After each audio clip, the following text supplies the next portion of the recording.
El fútbol tiene sus orígenes en el Reino Unido durante la segunda mitad del siglo XIX. Ahí fue donde comenzó todo, donde los obreros salían a patear una pelota de cuero para desestresarse, después de pasar largas y tediosas jornadas laborales en las fábricas. Así era el estilo de vida en plena revolución industrial.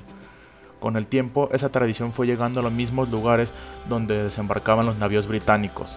Así fue como el fútbol se hizo popular en todo el mundo, a través de las grandes empresas inglesas que llegaron a los puertos de Buenos Aires, Porto Alegre, Santos, Montevideo y Veracruz.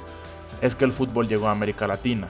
Tiempo después, con el fenómeno migratorio producto de la Gran Guerra que azotó Europa en la primera mitad del siglo XX, es que el balompié se volvió el deporte número uno en nuestro continente.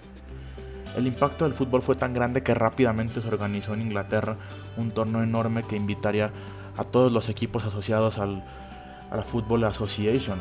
Así fue como nace la FA Cup. Este formato se copió en otros países y fue la puerta de entrada a la profesionalización del fútbol. Décadas después, y ya entrado el siglo XX, comienzan a aparecer los grandes torneos internacionales, como la Copa del Mundo, la Copa de Europa y la Copa Libertadores de América, tanto de clubes como de selecciones. Y es cuando el fútbol se comienza a transformar en una cultura.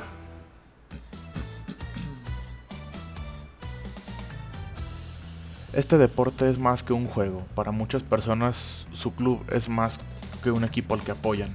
Es parte de su identidad personal. Los seres humanos casi por naturaleza tenemos una tendencia a dividirnos en tribus y estar en constante conflicto. Las competencias deportivas como lo es un partido de fútbol apaciguan ese instinto bélico y de conquista. Sin embargo, en la cancha solo pueden estar 11.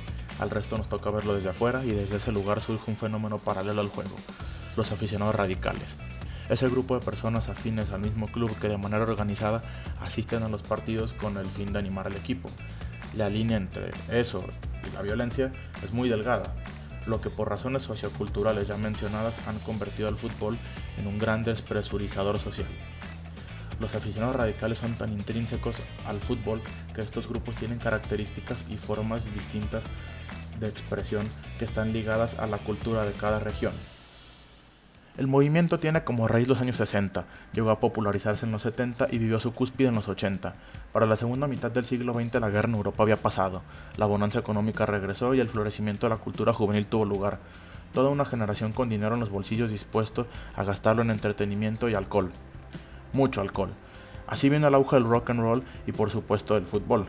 Tanto los Beatles como los Rolling Stones marcaron una época en la música, así como lo hicieron los Busby Babes del Manchester United y la selección inglesa liderada por Bobby Moore en el fútbol. Las masas de chicos moviéndose en los trenes con su club por toda Inglaterra y el resto de Europa, sembrando el terror en las ciudades que pisaban, tomándose hasta el agua de los floreros y asaltando tiendas de ropa deportiva. Algo tan cool era imposible que no se volviera popular en esta sociedad que estaba ávida de acabar con los modales. La tragedia de Heysel fue el punto de inflexión, pues tras la muerte de cientos de personas en aquella final de Copa de Europa entre Juventus y Liverpool, que en gran medida fue en responsabilidad de los aficionados de los Reds, es que el fútbol inglés recibe una sanción fuertísima y la entonces primer ministro Margaret Thatcher toma cartas en el asunto. Con ello vino una reforma para el fútbol de la isla que debilitó el movimiento hooligan, que a la fecha existe, pero ha reducido en gran medida su actividad violenta. Lo sucedido en Inglaterra tuvo resonancia en el resto de Europa. El movimiento nace en Italia, donde inspirados por los hooligans surgen los ultras, una respuesta con bastante similitud, pero que le añade más color a las tribunas. Banderas, pancartas, tifos y sobre todo bengalas, el objeto pirotécnico que los distingue y que gustan llevar en grandes cantidades a las tribunas. Posteriormente este movimiento se exportaría a España, Francia, Alemania, Países Bajos y a los Balcanes. Hay que decir que lo que hacen estos muchachos en la grada a veces llega a ser digno de una producción de Broadway, verdaderamente asombroso e imponente. Los ultras, a diferencia de la turba sin control que son los hooligans, se caracterizan por ser un convoy perfectamente organizado, vestidos del mismo color y claramente liderados por gente de jerarquía, muy parecido a los escuadrones de un ejército romano. Además de sus actividades referentes al fútbol, son vocales en temas políticos. Varios de ellos son abiertamente militantes de la ultraderecha y del nazismo. No es raro ver en los campos de Europa banderas con esvásticas y cruces celtas, así como cantos racistas y antisemitas. Las barras surgen de una costumbre política del entonces mandatario Juan Domingo Perón, que comenzó a llevar grupos de personas a sus mítines para que gritaran, animaran e increparan a sus rivales. Muchos de los asistentes a los estadios eran militantes peronistas, por lo que estas costumbres rápidamente se trasladaron a las canchas. Con el tiempo, estos grupos fueron creciendo en número hasta adueñarse de tribunas enteras y meterse de lleno en la operación de los clubes, que cabe destacar, en Sudamérica la mayoría son sociedades deportivas sin fines de lucro. Fue a partir de los años 80 que se consolidaron por completo. Es en esta época donde surge la barra más conocida en el mundo, la número 12 de Boca Juniors, que en ese momento era liderada por José Barrita, alias el Abuelo. Una barra brava se puede dividir en 3 niveles. Primero, los capos. No son más de 5 personas, expertos en extorsionar a dirigentes del club, se manejan como mafiosos, hacen negocios muy lucrativos con la reventa de boletos, cobro de estacionamiento, venta de mercancía pirata, etc. Y algunos también están involucrados en otras actividades criminales. Segundo, los acólitos. En una barra más o menos grande no rebasan las 100 personas, y son aquellos que participan en la organización de banderas, instrumentos y demás parafernalia. Además, llevan años al servicio de la barra, son parte de los actos de violencia, generalmente entran gratis por ser parte de la comitiva de la barra.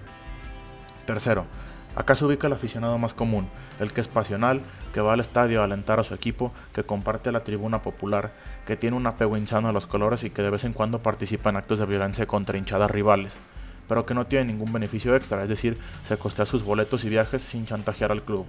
Estos conforman el 80% de las barras. Las barras llegan a nuestro país a finales del siglo XX, con el arribo de un dirigente argentino al Club Pachuca, Andrés Fassi, que con la idea de meterle más color a los estadios trajo a líderes de barras bravas argentinas a enseñar a ciertos miembros de lo que en ese momento eran porras de clubes acá en México, sobre cómo era una barra y cómo hacer color en la tribuna. También aportó al fenómeno el hecho de que los equipos mexicanos comenzaron a participar en la Copa Libertadores, donde los aficionados de algunos equipos empezaron a adoptar lo que se veía en canchas de Sudamérica. Así es como en 1997 surge la Ultra Tusa de Pachuca, en el 98 los Libres y Locos de la Autónoma de Nuevo León, en el 99 la Rebel de Pumas, en el 2000 tanto la Irreverente de Chivas como la Barra 51 del Atlas, por mencionar algunos de los grupos más grandes y significativos del movimiento barra en México. A diferencia de Sudamérica, aquí los clubes son sociedades anónimas, con dueños establecidos y que controlan el 100% de las acciones del club.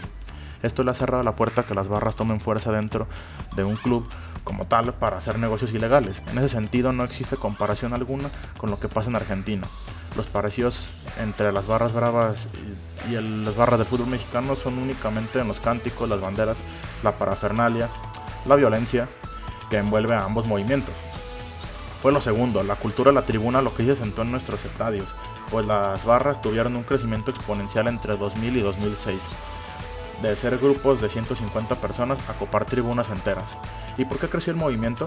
La respuesta es multifactorial, pero retomando lo dicho al principio con la cuestión de la necesidad humana por identificarse con un grupo, sumándole el hecho de que la energía que emana de una barra es francamente cautivadora y que en su momento los dirigentes, motivados por la derrama económica que dejaba, la cantidad de gente que movilizaban a pagar un boleto, apoyaron el crecimiento de estos grupos, permitiéndoles el ingreso de banderas, trapos, instrumentos musicales y dándoles facilidades para adquirir boletos tanto de local como de visitante.